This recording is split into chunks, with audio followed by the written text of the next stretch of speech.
Hello, everybody. This is Ming Chen, Hi, I'm Mike Zapsik from AMC's Comic Book Man. and you are watching AFK, the AFK show, our favorite show on the planet. One of. One of. So you're watching the right show. Keep watching, and keep watching. And keep watching. And keep watching. Don't stop.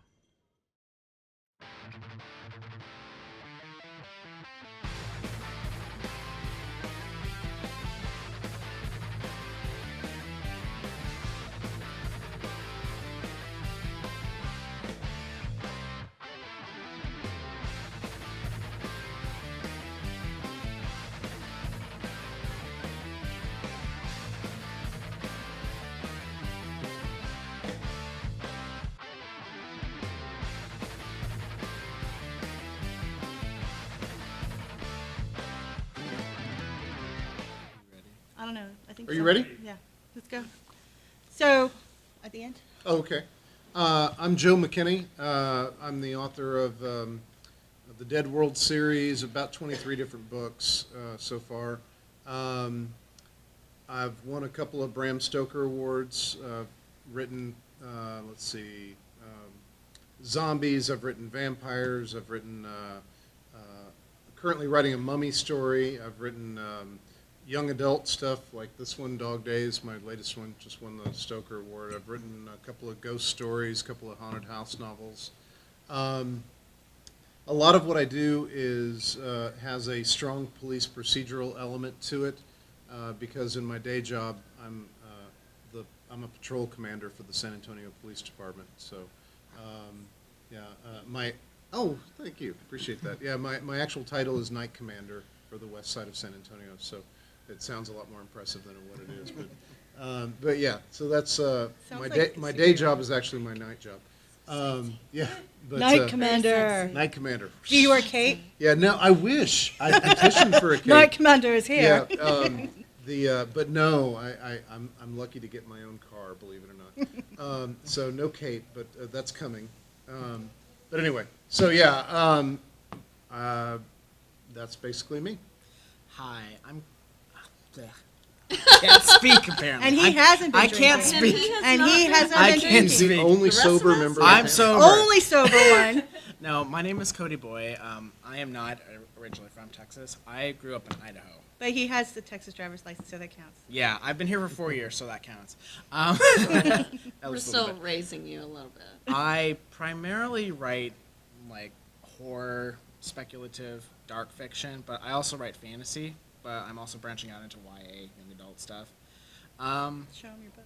But like The Midnight Spell, which We co-wrote. she and I wrote.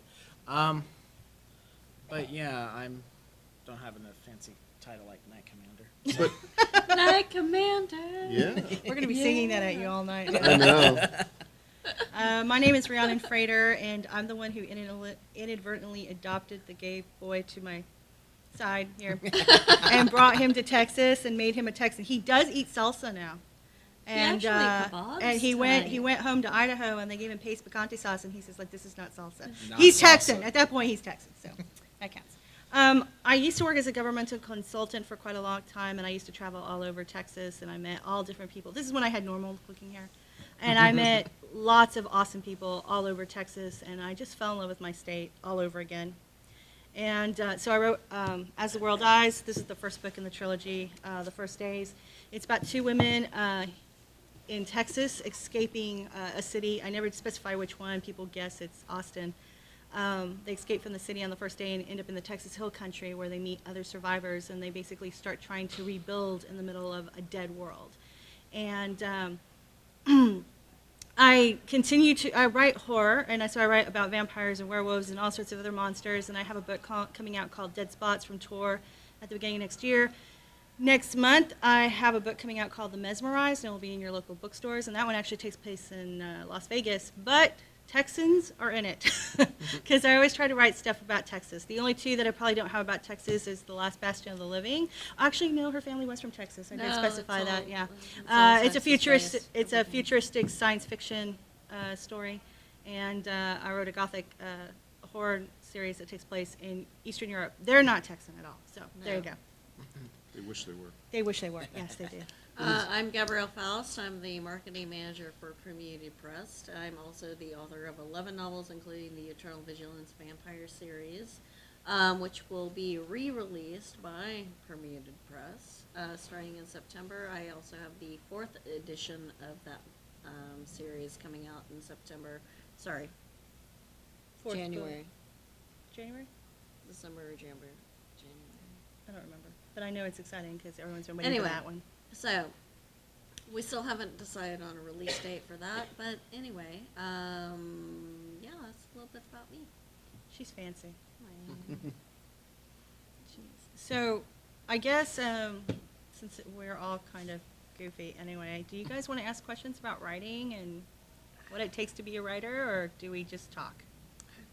We were Anybody only given- questions? Basically, We weren't given any We weren't guidelines. given any guidelines. So we have for no this. idea We have what we're no doing. idea Yeah, what we're doing. supposed to be talking about tonight. So,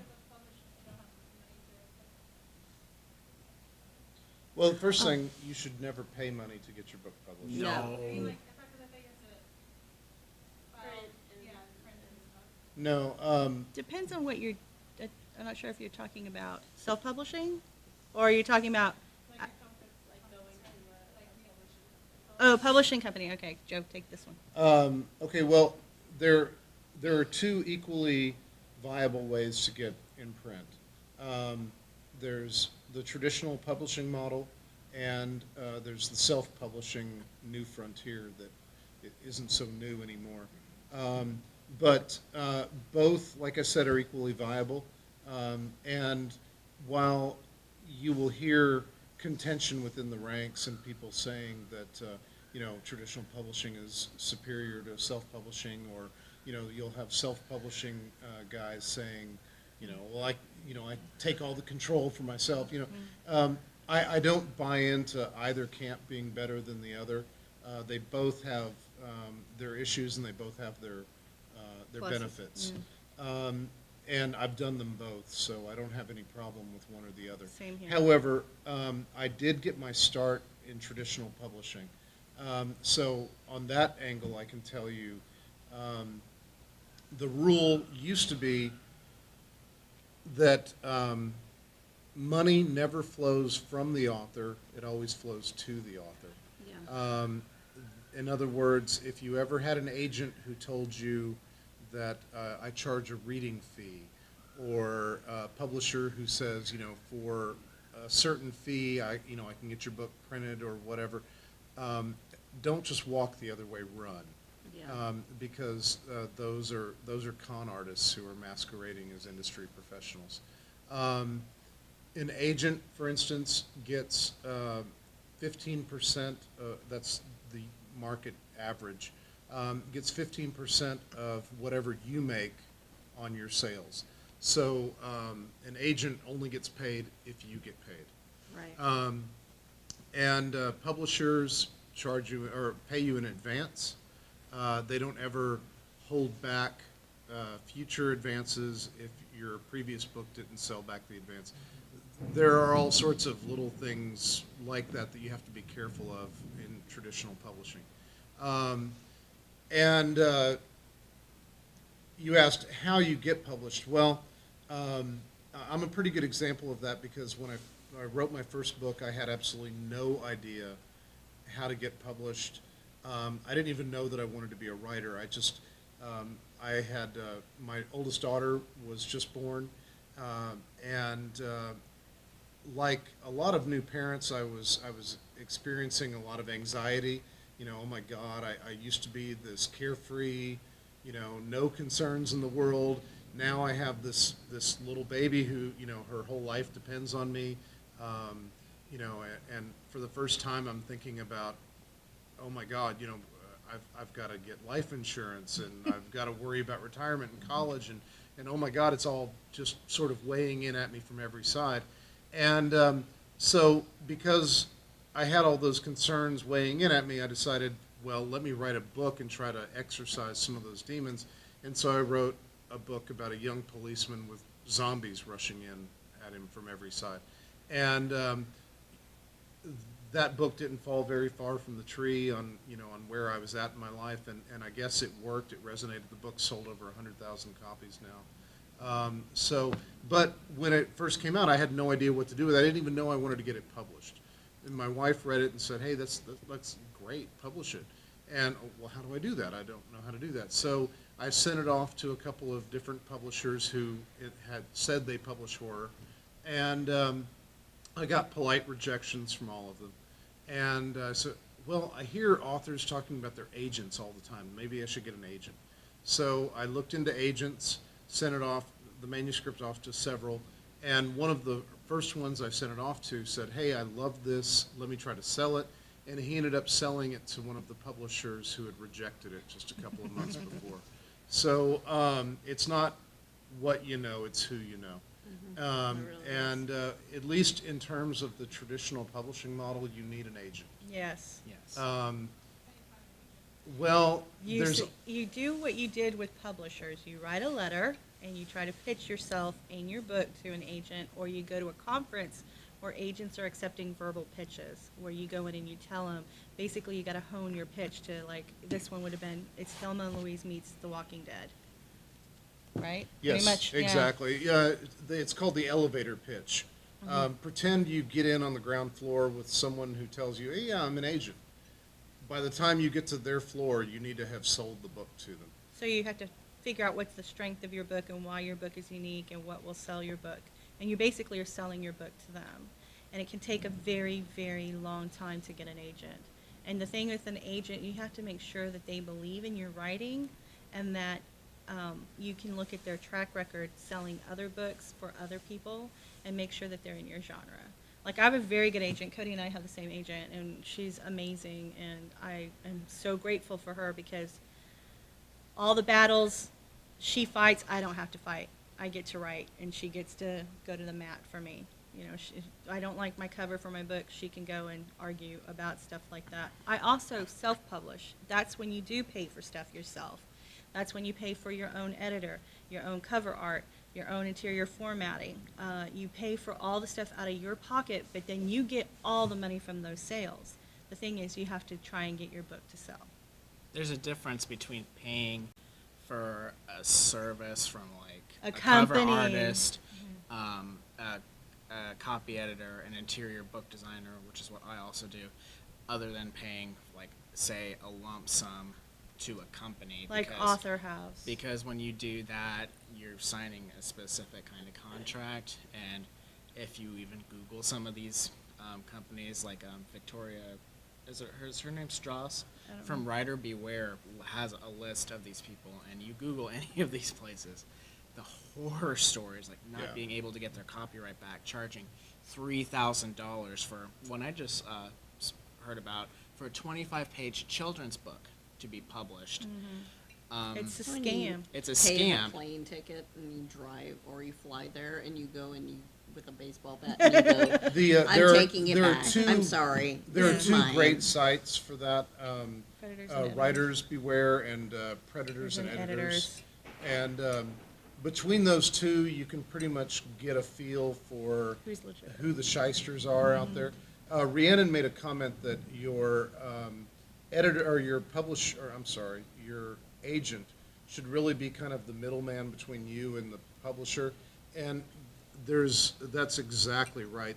There's a great deal of truth to that. Your conversations with your agent should be something like, that damn editor, he wants me to do, I want to kill him, and your agent will then turn around to your editor and say, my author is a little concerned with, you know, and You then, get to rant to them, and then they turn around and make it more professional. yes, and then So the the editor middleman. will turn around and say, your client better get that damn manuscript to me right now.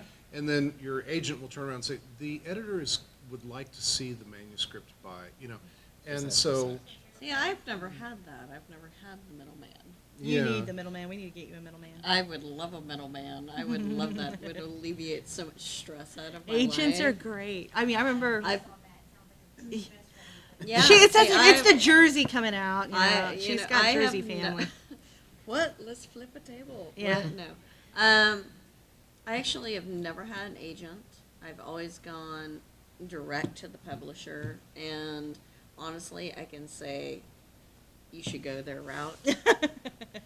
because it has been a nightmare. Like, I have published over 11 novels, and every single time it has been a war between me and the publisher, or me and the editor, or me and another person. Like, I've done all of my own covers, like, except for like one with Dark Regions Press, where they actually hired someone to create a cover, and I was like, you're actually going to pay for this? This is amazing. But for the most part, you should go that route. If you can get an agent, do it. Absolutely do it. You need as much middleman as possible between you and the publisher. You do. You need that person who is your warrior, your champion. You need to have that person, because otherwise you're going into that war And alone. it's stress on you. It is. And then it shuts you down. It's insane. It is. The other benefit of an agent is, like I said, they only get paid when you get paid. And the more you get paid, the more they get paid. Exactly. They're And working so for they, you. for a very greedy reason, they have your best interest at heart. Right. And, so, they're going to fight for you to get top dollar. They're Oh, going yeah. to push you to do things that, for instance, if you wanted to publish in the small presses, you could do that all day long once you've built up a name brand. And you could go to the small presses all day long, and you'll never make a penny over the course of your lifetime. The big publishers, that's where you're going to get the big paychecks. Yeah. Also, self-publishing is going to bring you in some big paychecks too. Depending on what you do. Yeah. Depending on what you If do. you write Bigfoot porn, You'll be a millionaire Yeah, Oh overnight. my You're, God, big yeah, porn. what- It's Your the life- biggest thing your right life now. is- Dinosaur erotica. You're yeah. done. You're no, good. we're not joking Totally. actually, No, we're because really the, not joking. the Wall This Street is what Journal is recently ran an article really on what's big. called monster porn, and it was me and my two hot friends were hitchhiking through the woods, and And then we Bigfoot got, came along, totally and ravaged it was by Bigfoot. yeah. And my so God, it and was these so books awesome. these books are making money hand over fist. We estimate that some of them are making like maybe Millions. $2,000 a day. No, there was Yeah. one woman Yeah. who was making $30,000 a week off of A week. Yeah, and Slenderman porn. There you yeah. go. Original work. And, Got but my Do favorite my favorite though, I just got to put a good word out for Booty Call of Cthulhu. Sorry, my husband was not sitting here to get that. Yeah, Booty Call of Cthulhu, a must read. It's really not that good, but My mother was sitting here. She'd be like, "Why aren't you writing this? yeah. So I told you you My should be husband writing said to this. me- You should have been writing this a long My time husband ago." looked at me and he goes, "Well, if you Oy. wrote the Oy slutty vey. stuff, you'd be really rich." I'm like, "Oh yeah, but could I look at myself in the mirror?" Exactly. Thank you. But I know. Well, We I need was, to team there up was- and write something I probably together. could look at myself under- in the mirror. If I, You could, Yeah, I could. yeah. If I had $1 million sitting on my desk, I would be like, Yeah, okay, I I mean- could look at totally myself do in the mirror as long as I was standing on that pile of $1 million. Yeah. Bathing in the money. But yeah, I mean, publishing rain, is, the bitch. reality is we're living in a time period where publishing is completely changing. It's It is. evolving. Absolutely. Where I used to sell mostly paperbacks, I'm now selling mostly ebooks. So paperbacks, to me, I mean, I love having an autographed book of authors and stuff, but even now they're figuring out how to electronically have autographs from Yeah, authors and autograph. stuff. So I mean, it's a whole new industry and it's a whole new look, and the old models are changing, and It changes almost every and year. every Well, I every mean, day I it do changes. workshops. I Yeah. teach workshops in self-publishing, and every time I teach that, even if it's a year apart or 6 months or 2 months apart, I have to go and redo everything because it changes that Yeah, much. it does. Come on in. No. You don't. Come on. You got this Come close. You don't get to on. walk away. So, Don't sleep anybody else away. have any We saw you. other We questions saw you. about? Where'd you go? They're walking through the other They door. think they're getting in the other room, but what they're actually doing is walking in the back. So now we're all going to stare until they appear in either To, place. like, go out there and like. So you have They're questions about how to hiding in the put. corner. How many of Come you are on, writers? We saw They you. walked Come away. on. You're writing?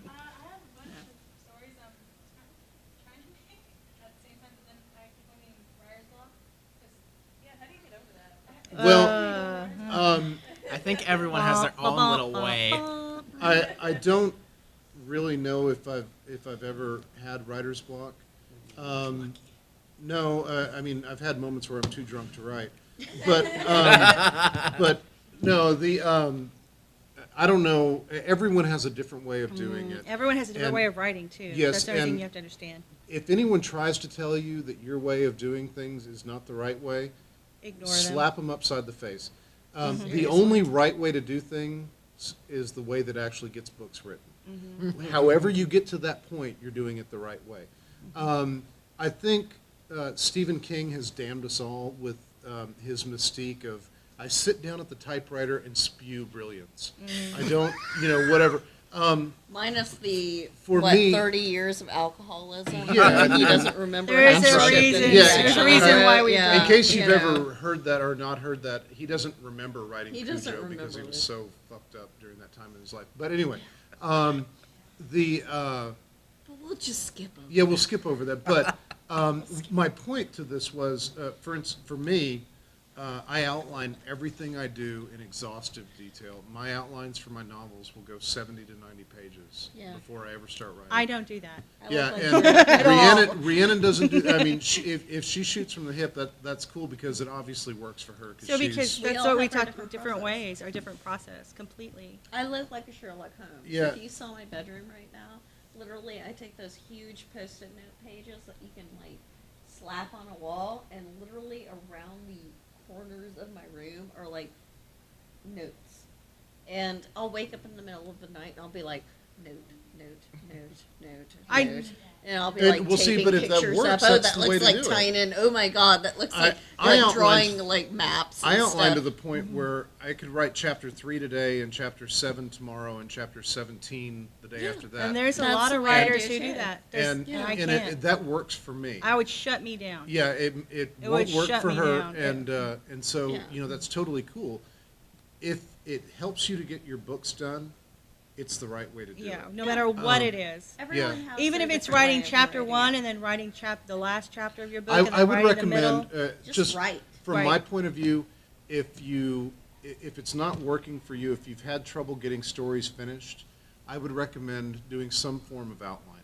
That would be my advice Yeah. to you. That's what I would do. It just, I can't, my problem is writing the beginning. I know the whole story, but the beginning is just like.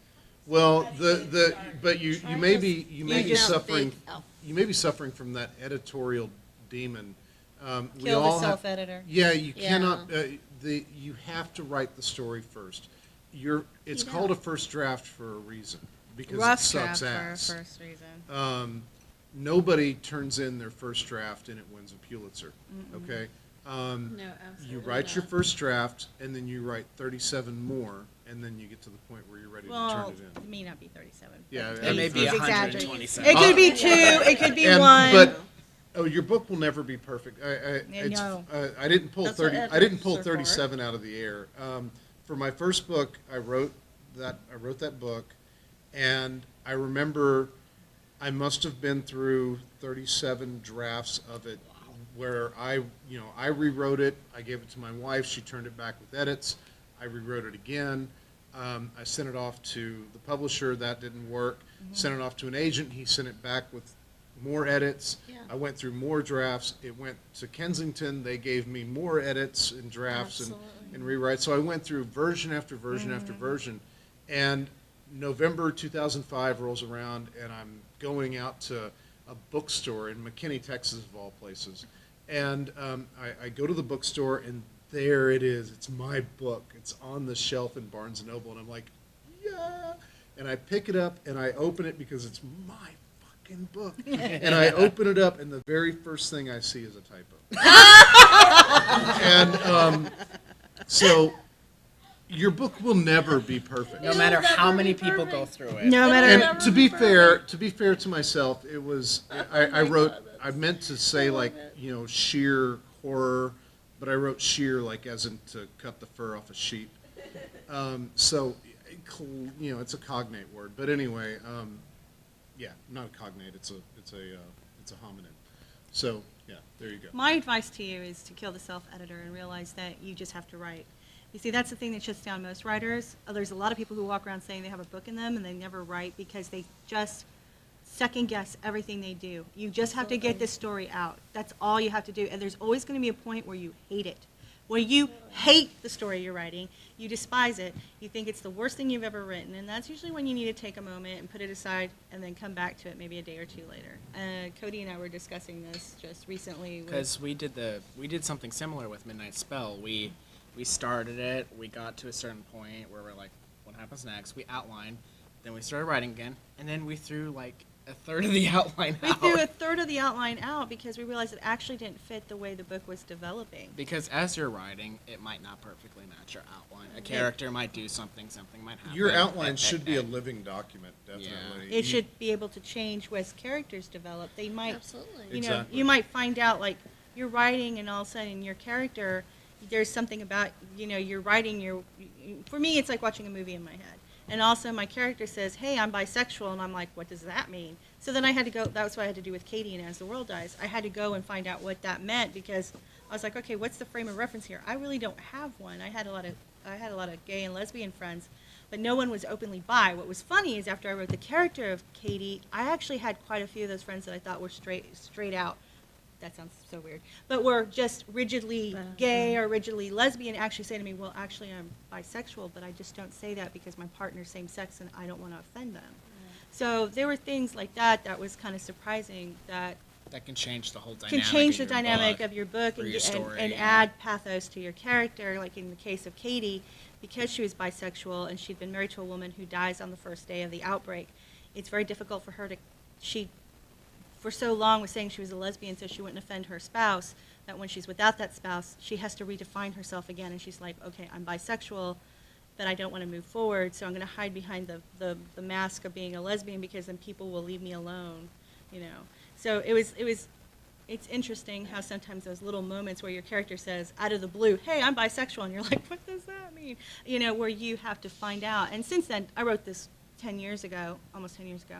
I mean, I've become a big supporter of the LGBT community, and a lot of people asked if I was bi because apparently I did a good job depicting that character. So, long story short, you just need to let the story develop. You just need to write it. You need to just accept the fact that sometimes you're going to get stuck, and when you do, like Joe said, sometimes you might have to outline and just see where you're going, and you just have to write. And there's no trick to making yourself write other than to sit down and pick up the instrument of your choice, whether it's a pen and paper, or a typewriter, or a computer, or whatever you're going to do, and just do it. There's no trick. We can sit here to tell you, oh, well, there's this magical potion that you drink, and then you just start to write. No, It's you called Have to vodka. sit down and write. tequila. No, I agree with that.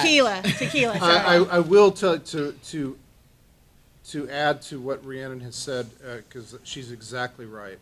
In the rule to writing is, Joe Lansdale coined the phrase, put butt in chair. Yeah. And Whatever that's, you have that's to the way you do get to it get done. the ass in the chair. Yeah, You and have to get but the ass in the chair. yeah, and the to- fingers on the, Yes, to that end, though, whatever you do. give Whatever you have yourself to do. an achievable and attainable goal for each day. I always tell people, if you're struggling, you're starting out, you want to know, how do I get this book written? 500 words a day. Okay, you eat an elephant one bite at a time. You sit down at the typewriter every day.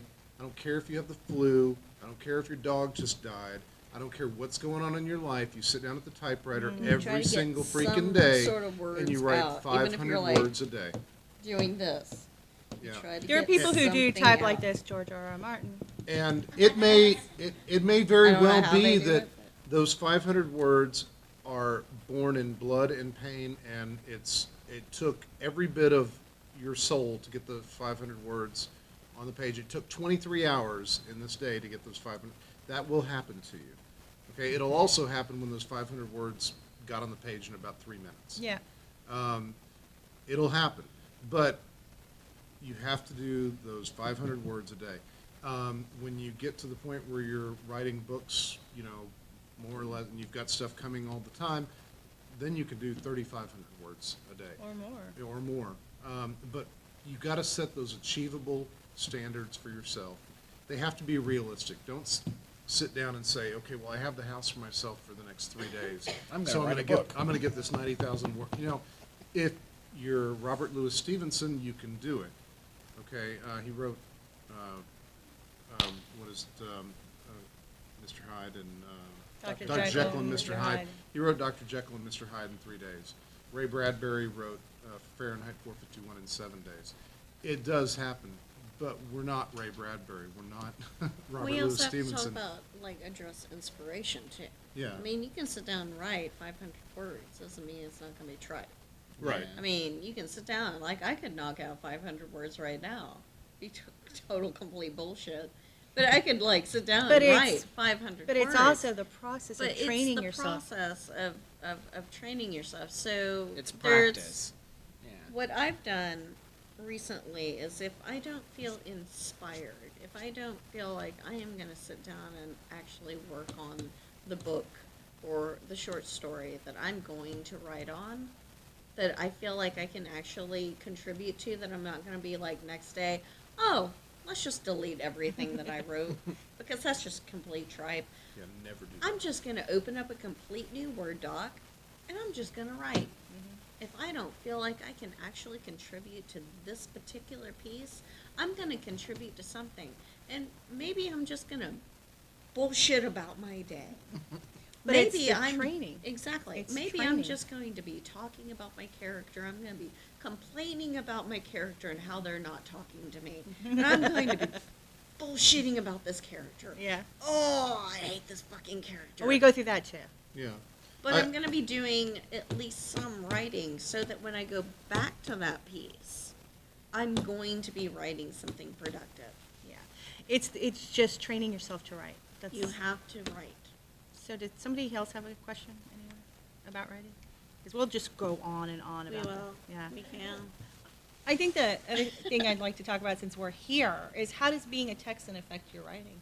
Well, I was curious about that because we're I've been awesome. asked several times in various interviews and things, and I've wanted to talk to you about it because Rhiannon and I both wrote zombie novels that take place in the Texas Hill Country and right in that area. San Antonio for me, which is right at the southern edge of the Hill Country. And the her True deep- Vigilance started in Austin. Exactly, and so there's this huge zombie nexus that started in Texas. We have J.L. Bourne starts in Universal Yeah. City, which is right outside of San Antonio. So there's all these writers who did a lot of zombie stuff right there in Texas, even if they're not Texan. Yeah, I think and it's because of our survivalist instinct. I think it's mean, because they it's think of because- us we're the frontier still. Well, but Pioneer. also because Austin, well, not Austin, but Texas in general, we were talking about this on the drive in. We are heroes. Our heroes are Bigger than the life. were bigger than life. They were rebellion. They were, the people who were the last people standing on the front lines. The Alamo. The Alamo, all of our major, battles that happened here in Texas. It's a natural standing ground for us. I We think- are the last bastion. We are yeah. the last, people who are standing here. We are the fighters. I think so, and I think also the fact that We're tough. the state is so huge. This It's scale is huge. Just the scale of You Texas can fit is so bigger. many European countries just in Texas. And I think that's That's how another big thing it that's an is. attraction is because Yeah. you have a lot more space to work Yeah. in and a lot more big cities and small cities and the different terrain. And I then at the had same somebody time from you- England tell me yeah. that they were writing a zombie book in Texas, and I was thinking, Have you ever I was like, have you been to Texas? And they're like, no, but I'm looking at a lot of pictures. And I'm like, okay. I don't know how that's going to work out. I mean, they'll do a great Texan novel, but I mean, I think there's something, like for me about Texans, it's like the funniest thing. Okay, so I'm sure most of the people in here are Texan. So my editor from New York is so not Texan. She's a New Yorker, dyed in the wool New Yorker. And she kept, in her editorial notes, kept talking about the magic truck. Magic and truck. the magic truck in my book, and I'm like, okay. why? I finally like emailed her. I said, what are you talking about, magic truck? She goes, well, it has a flashlight, and it has a map, and it has a CD, and it has. That's I don't remember what the other every thing was. truck It in had Water. it had a gun rack in No, it, that's every and truck and in I'm Texas. like, that's kind of standard. I said, in fact, I kind of scaled back what should have been in this truck because it was a city truck, and I kind of scaled it back. And she goes, well, I don't know what you mean. And I'm like, okay, my friend right now, if I went out to his truck, he'd have a whole thing of water. Yeah. He'd have a couple of like nuts and jerky. Yep. He has a change of clothes. He has work boots. He has Complete 2 toolbox. guns. He has knives. He has a complete toolbox in the back truck.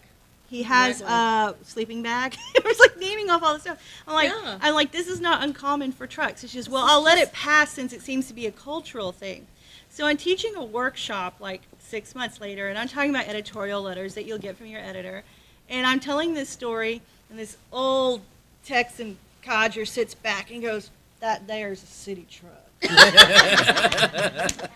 Exactly. And I was like, and exactly, it's a city truck. And so that was the funny thing is like, I think that's another thing with Texas is like, we are bigger than life. People do know that we're armed to the teeth, my husband and I go on a date and we go shoot guns, and my husband looked at me and goes, you're really into those headshots. I'm like, you're talking to a zombie writer. So I mean, it's I think that's the appeal of Texas. I think even people who aren't from Texas, I think that's why they pick the state.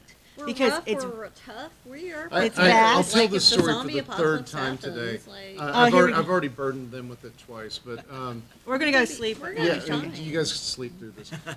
So I go to pick my wife up for our first date, and luckily her dad knew I was a cop already. And but anyway, about the city truck bit, I go to pick my wife up, and her dad has just come back from quail hunting, so he's out on the back porch cleaning his shotgun. And I go out, hey, how you doing? I love your shotgun. I've got a machine gun in the car. Not the right thing to say, I think, to most dads. But he's a cop, Fortunately, it worked that time. so it worked. But yeah, so anyway, that's probably I zombie stuff is, I think, unique in horror because of its survivalist angle. Absolutely. Not if you look at the Victorian ghost story, if you look at the Gothic romances, if you look at the Edwardian ghost stories of M.R. James and people like that, you don't get the survivalist horror angle. That Well, no, really, because it's short-lived. It's supposed to be for an instance. yeah, It's encapsulated. Yeah. It's not supposed to be a long ending, like epic. that's it's, true. It's not a battle. It's a one-time I fight. think the thing with the It's a zombie apocalypse romance. too is it's that it encapsulated. forces community. It forces it forces that there's a group of people that are surviving together to come together. And a Exactly. lot of other horror, it's an individual or a family Yeah. or a horror- small group. That's Yeah. unique about zombies because if you look at our history of our horror across all of Western culture and all of Western literature, the Revenant. Does everyone know that word, the Revenant? A reanimated dead body. Okay, nothing new. All right, back to the Ezekiel's vision of the dry bones. We have revenants all through our literature. Even I think there's even a reference to it in the Epic of Gilgamesh, so it's nothing new. What is unique, though, with the zombie is its collectivism. In previous times, when you read a ghost story, an M.R. James ghost story, for instance, there's just the one ghost. There's the one revenant. Frankenstein was the only dead body in that walks around, in that the creature was in that book. But when you get to zombies, 1968, George Romero, we suddenly get this flood of revenants, and I think the zombie is unique in that modern context, and that sort of multifaceted threat from outside. There's a very Texan response to that, and I think, There is. Well, it's the Alamo. I mean, really. I mean, seriously. I think there's I think it's in Siege. There's actually a mini chapter called John Wayne, the Alamo, and Zombies. I mean, it really is. It's really like as a horror writer, I think the challenge is always to bring something new to the table, and I think with zombies, what I brought new to the table was the two female protagonists, and they were Texan women, because there ain't nobody cooler than Texan women. Well, Yep. well, to take it back to the George Romero comment, though, however, I think the Texans actually, like, George Romero's whole approach to zombies was all about facing commercialism. He was Well, the about second one. the second one. The second The one first one was was more civil about rights. civil rights, Yeah. but these are topics that also Texans have also brought to the table. Whether it was civil rights or commercialism or whatever it is today, like, we are constantly battling these Mhm. issues. We are constantly meeting them head on. We, unlike any other state, are, like, we have activists that are meeting on the front lines, on the front lawns of our capital every day, protesting this shit. I think it's because And so- Texas is so big. We're our own country, We are. and our we own have country. so what the So- country faces. I think this is what you're getting at. Yeah. What the country faces individually, we Individually, react we to are because we have reacting to everything. on We have a the smaller oil basis. wells. We are have reacting pesticides. as if we the are whole our thing. own country. And so, with a zombie invasion, how would we react As Texans, as a country. as Texans? Yeah. I always, my editor is so funny from Bermuda Press. Every time she shows up for Texas Frightmare, she's like, "Well, I'm visiting your country." Exactly. And I think that's what makes That's what Texas we're so doing. appealing, because we are unique. I mean, I tell people all the time, like, I had some people from Europe say, "Well, there sure is a lot of guns in your book." I'm like, "Do you know what happened when there was a shooter at the UT Tower back in the 60s? Mm-hmm. People went, got the guns out of their car and started shooting back." Yeah, we live in the only state in the union that legally retains the right to fly the state flag higher than the national flag. Exactly. Because we're also the only ones with the right to actually go back to being our own republic if we want. 'Cause That, we're and we can also Texas. divide up into 5 states Yeah. if we wanted to, and I love the idea of breaking a stalemate in Congress by breaking Texas into 5 states. And then reforming back to a And public. then suddenly there's 10 new senators, and I love that. But anyway. yeah. But that's one of the things. I mean, in our state capital, it stands taller than the one in Washington, D.C. on purpose. And it's pink. And it's Cody goes, "Eh." So pink. that's, And it's pink. so, I mean, I think also most of my books takes place in Texas because I really like the Texas spirit. I mean, I think we're really friendly. We're outgoing. There's a lot of stuff that you can do. I mean, like, you know, in Pretty When She Dies, I go from East Texas through Dallas to West Texas and then down into Austin and San Antonio. And each area of the state is different. But you always meet like these really great Texas characters. We're bigger than life, and it's kind of fun writing about those kind of people. And I mean, I know Yeah, that Stephen King absolutely. always wrote about Maine, but quite frankly, after reading a book about Maine, I really wasn't inclined to go visit Maine after reading his characters. Wait, But you people read- tell me, I love your characters. I'd love to go visit Texas now. So, I mean, I write about what I know. yeah. Yeah. Like, Well, you know, people it's always funny. ask, I've been asked before. Well, you say you love Texas so much. How come you've destroyed it so many times?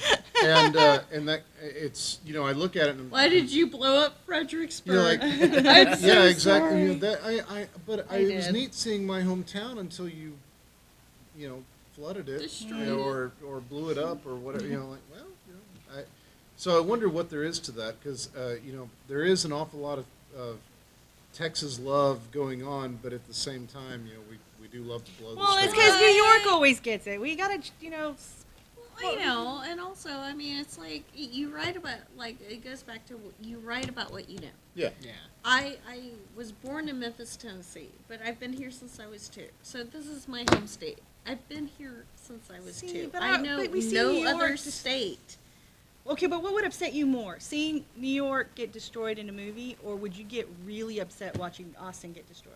Well, Or Fredericksburg, or San Antonio? Okay, well, half of my life was spent in New York. No, but I'm so- saying when you think about, I mean, we destroy what we 9/11 hit was our really- well. I know, but we 9/11 destroy was what really fucking really I'm hard. talking about movies. Okay. I'm I'm like, talking about movies. it. Well, I thought you were talking It- about it's real okay, life. I'm like, yeah. okay, well, no, you know, I'm talking what about movies. 9/11 You see New York. The happened, true like, that was trope really is hard always for me. destroy New York and the Colosseum in Rome. Oh, and Big Okay. Ben. Well, And then- That's Okay, okay. That's so- okay up to a certain point. But let me However- let me point out though the main rule: if you're going to make a movie, there's a difference between A grade horror and B grade horror. And if you want to be A grade horror, the family dog does not die. That's No. right. If you remember, I don't know if any of you saw the film Independence Day in the theater. Did Okay, but I was there in the the theater. dog And was yeah, the only and thing so there's holding this that thing fire, together. There's this fireball rolling down the tunnel, right? And everybody eating else up- is killing. It's eating up cars, and people are dying by the droves. And the I just and, kept and picturing the you know, dog and there's on this the dog, you treadmill. know, this golden retriever, and it suddenly jumps into the side tunnel, and the entire audience went, yeah, you know, and it's like, really? I mean, Everybody else is dead, but the dog is the alive. dog Dog's made fine. it. Dog is Okay. alive. But my So point was about New York is that we always see New York destroyed. We Well, always see yeah. Big Ben destroyed. We always see the Coliseum destroyed. We do. But when, as a writer, what would hurt you to see destroyed is what you No, see if in your I saw backyard Austin every actually, day. like, In consumed ruins. by. I mean- That's why I write about it. That's That the is thing that why would bother I write me about because it. that's my backyard. Seeing Well- Fredericksburg or the Hill Country or Austin or Dallas, I mean, Exactly. that brings the horror closer to my heart, which makes it more effective for me because I don't like, watching them blow up the, Independence Day. They blew up a whole bunch of stuff, but they never showed them really. Oh wait, they nuked Dallas. That's right. But that's the thing. It's like when in Turtle Vigilance, when I'm sitting there, I'm writing the scene, and I'm like, where would this hole be? Where would this crater be? Well, it would make sense that it would be in the most unlikely of places. Fredericksburg, Texas, a sleepy little town of tourists. And I'm sitting there, and I am, I'm like, Then you get tearing up even emotional. thinking about it. I'm, like, See, this is emotional why even you now. destroy what Like, you know. When you're writing this, and you're writing about something you're destroying that you love, That's what I'm talking about. what it is. Because we It's always like see the you Coliseum and Big love Ben and the Coliseum get Texas. destroyed. So let's You just love Fredericksburg. You love Austin. So, as a writer, when you're actually writing about destroying it, oh yeah. It's a love poem. And that's why we don't kill the It's- dog. I do not kill the No, dog the in As the dog- World Dies. The the dog cat in my lives. book has always Disclaimer. lived. The cat in my book. The disclaimer, I have emails actually sent to me. I have people saying, I'm starting Siege, the third book in the As the World Dies series. This is real. I've gotten more emails from people saying, please email me back and let me know if the dog lives because I cannot read the book can't if, deal with if it. the dog No. dies. Okay, they don't care about any of the Duke human is still characters, alive, but if the for those dog of you who dies, are- they're going to stop Duke is reading. still- That's true. I just got an email today about this one because there's a dog. The boy in this book has his dog is with him throughout the entire story, and I got an email today saying, "Please tell me if the dog dies because Please I tell won't me." finish reading." I won't it." finish the book. And can't yeah, do so if you're gonna write, don't kill the dog. Don't kill the dog. Don't People kill the get cat. so upset over that. Oh my Parakeets, God. kill them by the drove. Parakeets are Bark fine. dogs. Parakeets. Avian people. Those little hamsters have it coming. No, I'm joking. You guys written anything about different time periods besides the modern day? Yes, I few, wrote a gothic horror called The Tale of the Vampire Bride that actually takes place in Eastern Europe during the Regency era. And that was a ton of research because it's really different. Like, I can go sit in the spider house and look around and then go write a scene for Pretty When She Dies or something like that. But when you're actually writing about, one, the Regency era, and two, Eastern Europe, and So places hard. I've never been, I really did a lot of research, and I read a lot of books from that time period as well. And what was funny is I have fans from that period, from that, not time period, but from that area of the world, and they'll send me, like Hungarians and Romanians and stuff, say, you've really been here, right? Do you have family over here? Because you've obviously been visiting. And I'm like, no, I've never actually been there. So that's a big compliment. And you've written, Yeah, I read a lot about Texas history, San Antonio history in particular, but I've also done some stuff about London during the 1880s and 1890s, and another favorite time period of mine. So, I'm finishing up the Stephen King, 11/23/63, right, 1963, yeah. where he travels back in time to try to stop the Kennedy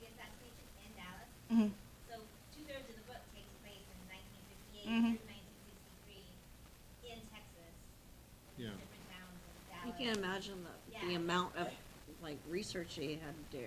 Yeah, Mm-hmm. just the Well, he's been lost in the late 50s for Well, God. a very long time. I will say the most refreshing thing about that novel, I dearly love Stephen King. Early stuff. Well, I Earlier like than some of the, anything. like Lissy's Story, is one of my I haven't favorite read books that ever. yet. Yes. I need to read Doomy, it. another one of my big favorites. Those are both latter. As long as he rights. has an editor now. Yeah, I dearly There's love that Stephen whole- King. I also hate the son of a because he did get to the table first and ate all the jumbo shrimp. You know, all the great. He mined all of the horror tropes and the thing about a lot of his books is you know, you can really look at pretty much almost everything he's written and see the pedigree or the lineage from which that story developed. I'm not saying he plagiarized, I wouldn't say that because that's not true. But you can look at, for instance, The Reach, if you know that story.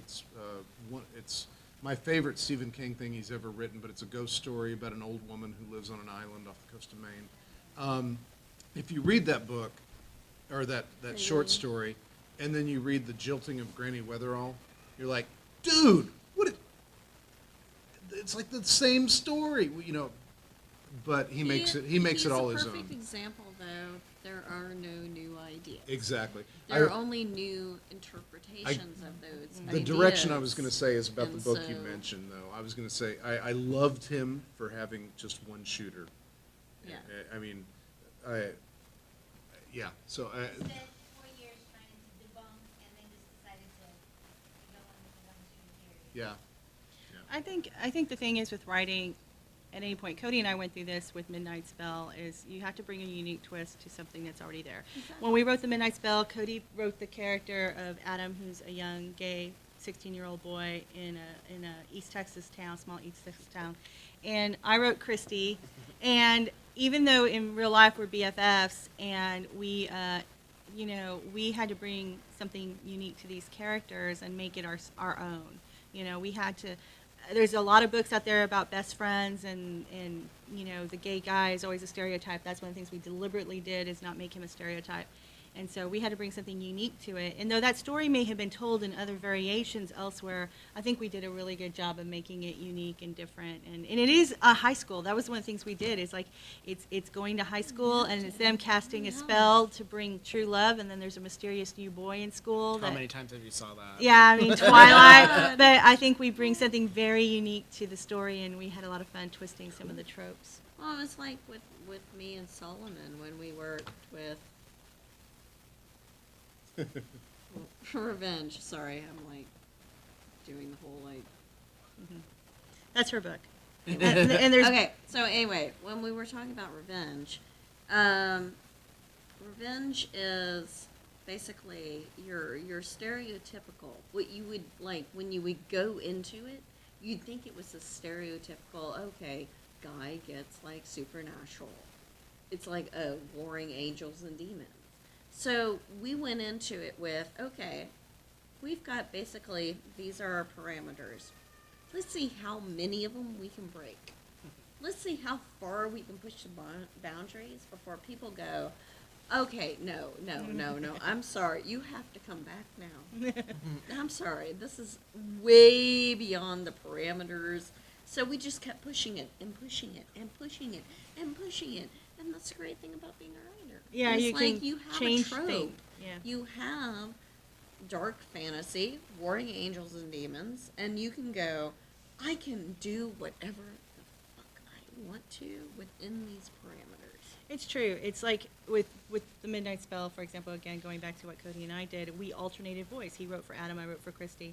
And we talked about it. He goes, well, you know that people are going to expect Christy to be the primary character and Adam the supporting character. Yeah. And we deliberately didn't do that. They have equal amount of scenes. And it was funny because we watched reviews come in where people kept trying to fit the story into that trope of Christy being the primary, Adam being the supporting character. And we would even say, like, you know, they were trying so hard to make this happen, but that wasn't the book we wrote. We wrote a story that was equally about both of them. And these kids Exactly. really care about each other. And so that was, Yeah. I mean, like with us, it was like I was writing about Marcus and like Brenda and certain other characters, and he was writing about certain archangels, and it was like trying to bring those characters together and make them mesh. And people were like, "Oh no, these characters should be this way, and these characters should be this way." And it's like, honestly, neither author has no idea what's going to happen from character to next. You have no idea.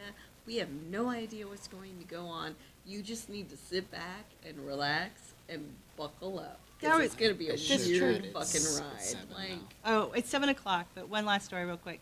When Kody and I were actually writing The Midnight Spell, we had in our outline, and this is why we chunked a third of the outline, was that when Christy went to Adam with the truth about a certain situation, Adam wouldn't believe her. But by that point, we'd reached that part in the book, we realized that that would never They happen. were like, no. that Adam Yeah. would believe Christy. So we chunked out the whole part of the story where Adam didn't believe her. So that's kind of the fun of writing. So thank you for coming to our, Okay, our sorry. crazy little I'm panel. Talking and talking. Yay. I hope you had fun. And if you have any questions, we are at our tables and we have our books for sale. We're autographing them.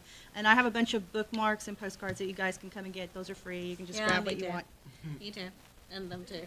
And thank you again. Thank you. And I am on, no, you are on my stuff.